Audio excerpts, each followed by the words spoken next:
দেখো 11 দাগ দেখো,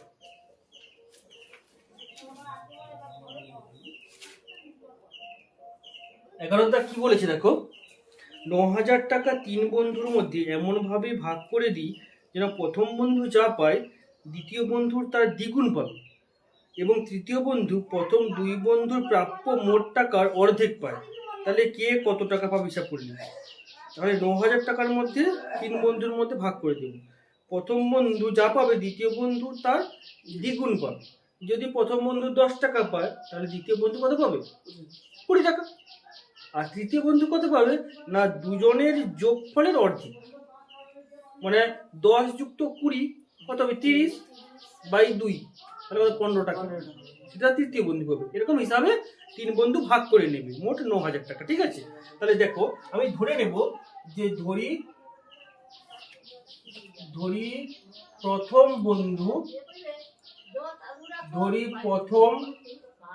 বন্ধু পায় দিলাম 1 টাকা। ঠিক আছে, প্রথম বন্ধু পায় 1 টাকা। তাহলে দ্বিতীয় বন্ধু কত পাবে বলো? হ্যাঁ, ডবল বলেছে, তাহলে দ্বিতীয় বন্ধু পায় কত? 2 টাকা। তাহলে তৃতীয় বন্ধু কত পাবে? তাহলে তৃতীয় বন্ধু পায় কত? দুজনের যোগফলের অর্ধেক, দুজনের যোগফলের অর্ধেক, মানে প্রথম বন্ধু 1 টাকা, দ্বিতীয় বন্ধু 2 টাকা, দুজনের যোগফলের অর্ধেক করে 2 ভাগ হবে, তাহলে কত হবে? 3/2 টাকা। কি বোঝা গেছে? এখন দেখো, অতএব 3 বন্ধুর অনুপাত, 3 বন্ধুর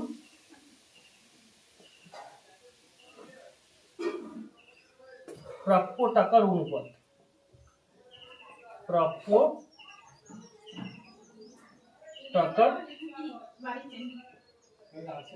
3 বন্ধুর প্রাপ্য টাকার অনুপাত কত না 1:2:3/2।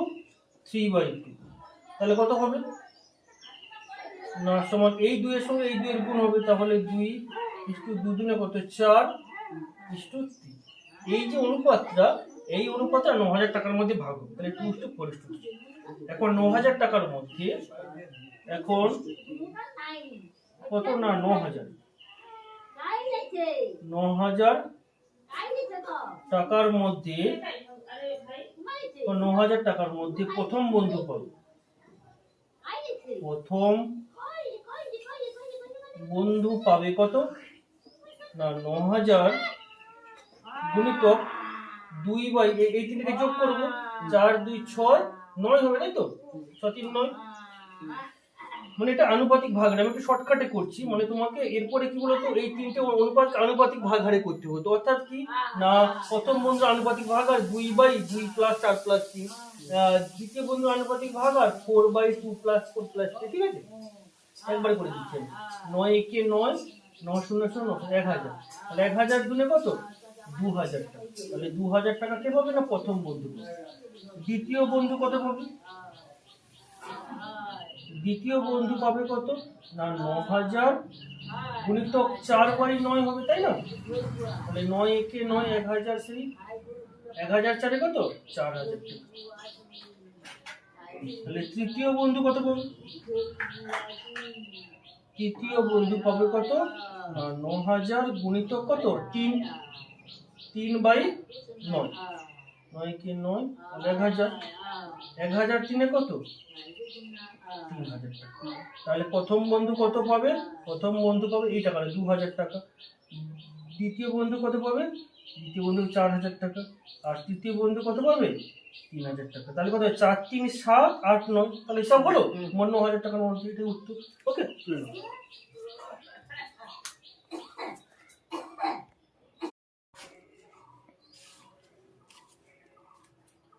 দেখো তোমাদের নিজে করে 3.1 থেকে 4 এর দাগে 4টা অঙ্ক করাচ্ছি।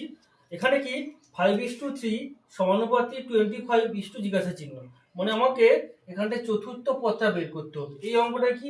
এই অঙ্কটা তৃতীয় পদটা বের করতে হবে। প্রথম দ্বিতীয় তৃতীয় পদ, এই অঙ্কটা চতুর্থ পদ বের করতে হবে, আর এই অঙ্কটাও তৃতীয় পদ বার করতে হবে। ঠিক আছে, তাহলে দেখো আমি যদি ধরে নিই যে আমার চতুর্থ পদটা x, আমি এটা x ধরলাম।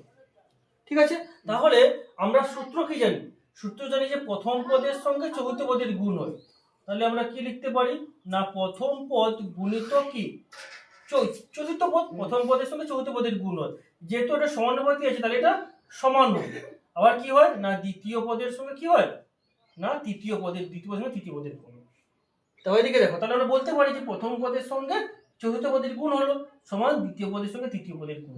তাহলে বা আমাকে এক্স এর মান বের করতে হবে। তাহলে এক্স সমান কি লিখবো না 7 ইন্টু 25 বাই এই 5টা এখানে ভাগ হয়ে যাবে, তাই না?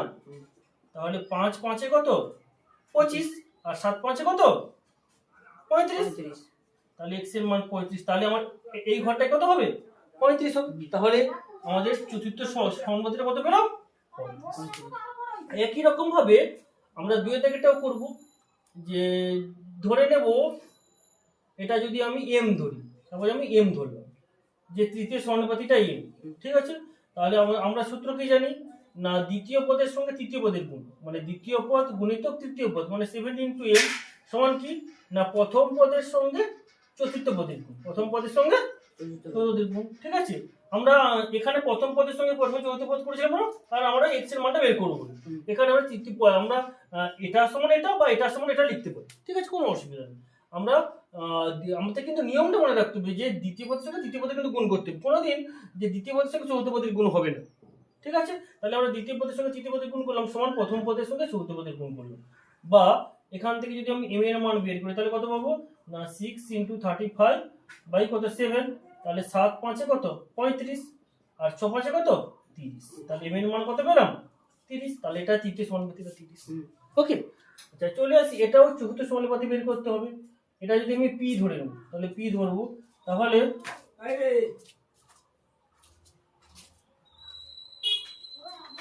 পি ধরবো।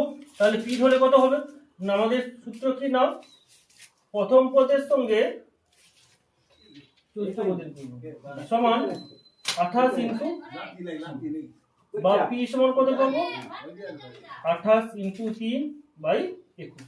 তাহলে 3 7 21, 7 4 28, তাহলে পি সমান কত পেলাম 4 পেলাম, হলো? তাহলে চতুর্থ সমানুপাতিটা কত না 4। একই রকম ভাবে এটা আমাকে তৃতীয় সমানুপাতি বের করতে হবে। আমি তৃতীয় সমানুপাতিটা আমি এটা পি ধরে, তাহলে অতএব সূত্রটা কি না 24 ইন্টু পি, মানে দ্বিতীয় পদের সঙ্গে তৃতীয় পদের গুণ হবে সমান কি প্রথম পদের সঙ্গে চতুর্থ পদের গুণ, বা পি সমান কত 9 ইন্টু 8 বাই কত 24, আর 3 এ 24, 3 3 এ 9, কত পেলাম 3। তাহলে পি এর মান কত পেলাম 3। তাহলে এটা আমার তৃতীয় সমানুপাতি। ওকে,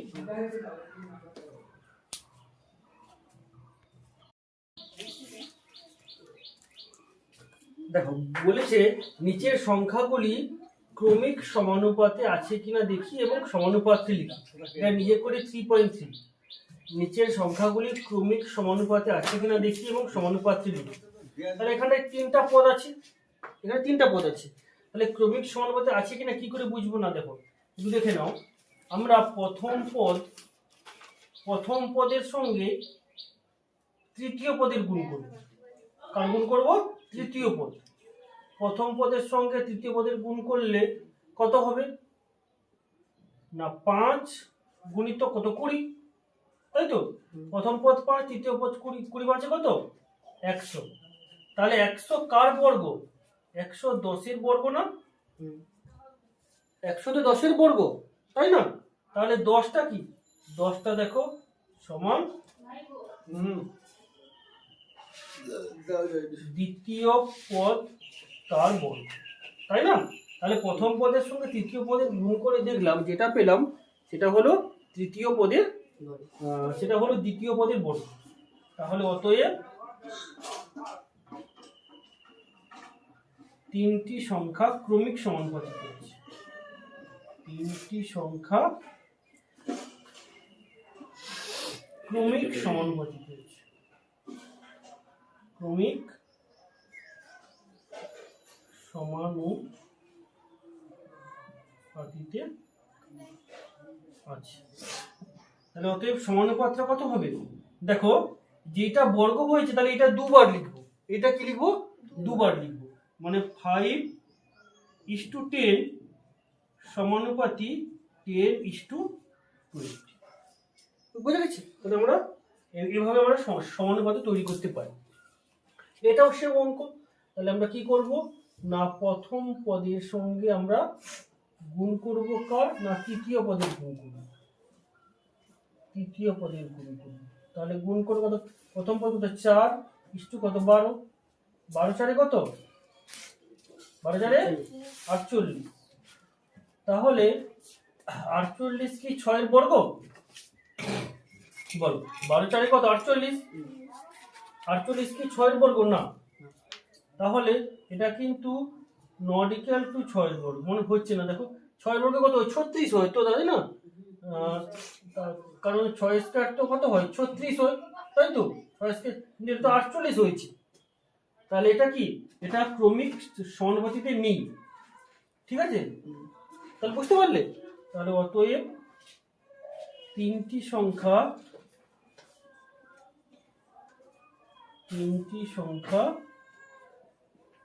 ক্রমিক সমানুপাতিতে নেই, ক্রমিক সমানুপাতিতে নেই। তাহলে যেহেতু ক্রমিক সমানুপাতিতে নেই, তাহলে কি সমানুপাত গঠন করা যাবে না। ওকে, বেশ, বাকিগুলো দেখবে একই রকম ভাবে।